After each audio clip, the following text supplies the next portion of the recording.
Hi, I'm Mike Lamborn. Welcome to Lamborn Family Vineyards on Howell Mountain.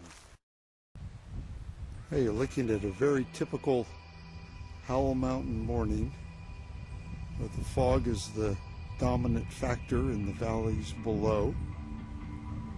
The Appalachian line for Howell Mountain, the beginning of the growing area, one of the criteria was that was established to determine where Howell Mountain began was the 1,400 foot level of the mountain, which represents the fog inversion layer.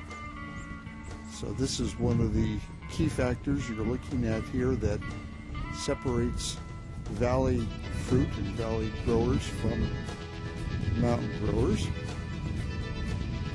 This particular block of Cabernet represents about 3 acres.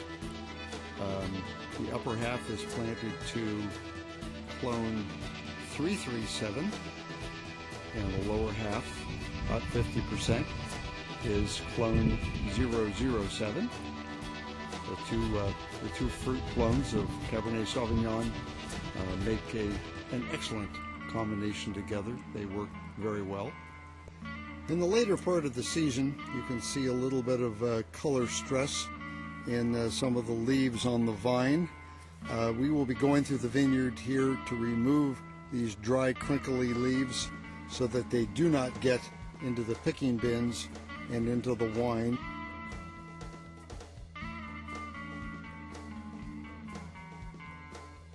This is Cabernet preparation, and tomorrow, Saturday the 28th, we will be begin harvest at 6:30 in the morning and should have all the fruit picked by 10:30 or 11.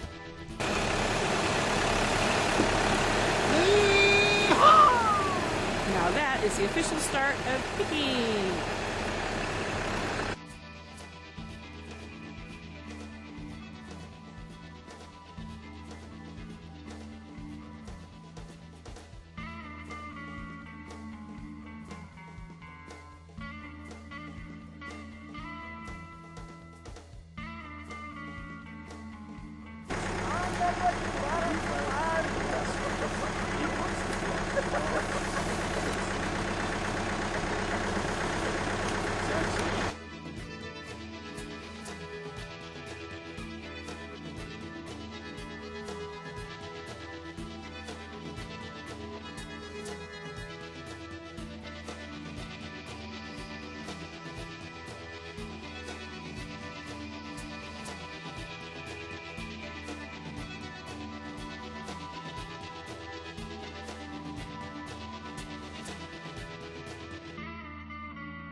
Unloading some of the fruit off of the trailers and setting them aside so they can be put on top of the truck, which will take them to the winery to be crushed.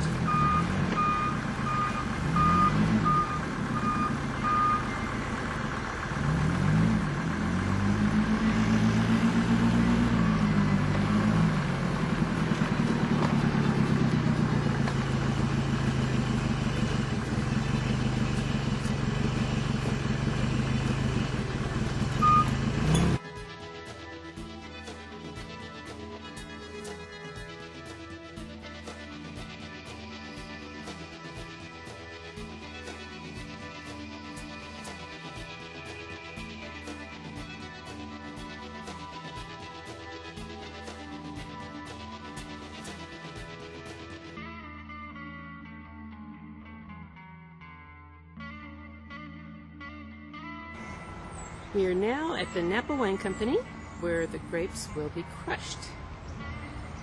And we'll head on over to the crush pad now. Mike and Brian and Nat doing quality control once again. And now that we're at the wine club. Heidi will be back in a little while. We'll go with this.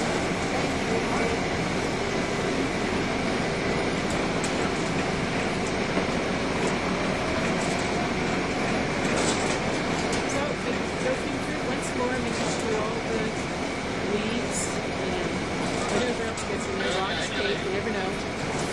Go through it one more time, and then we've got 15 fruit.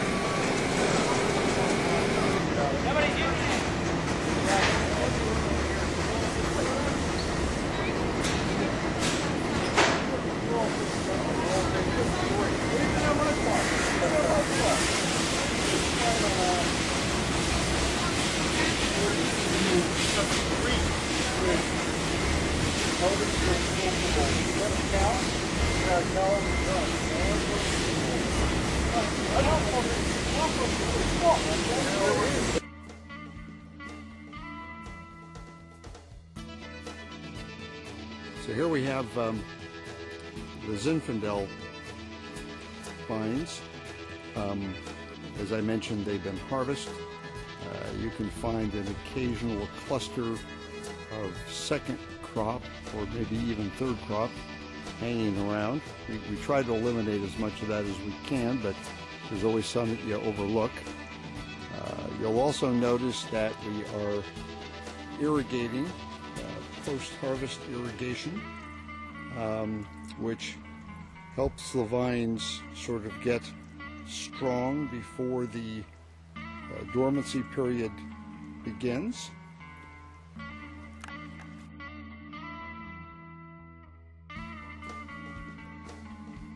This is our Cabernet vineyard, which you can see is completely leafless here in the early part of January.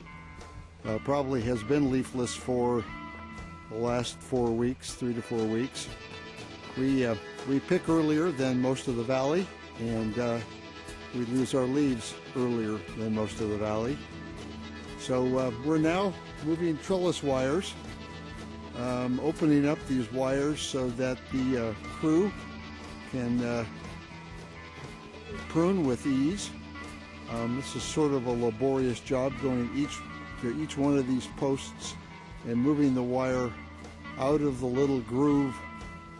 You can see, I think you can see, the little grooves that these wires fit in.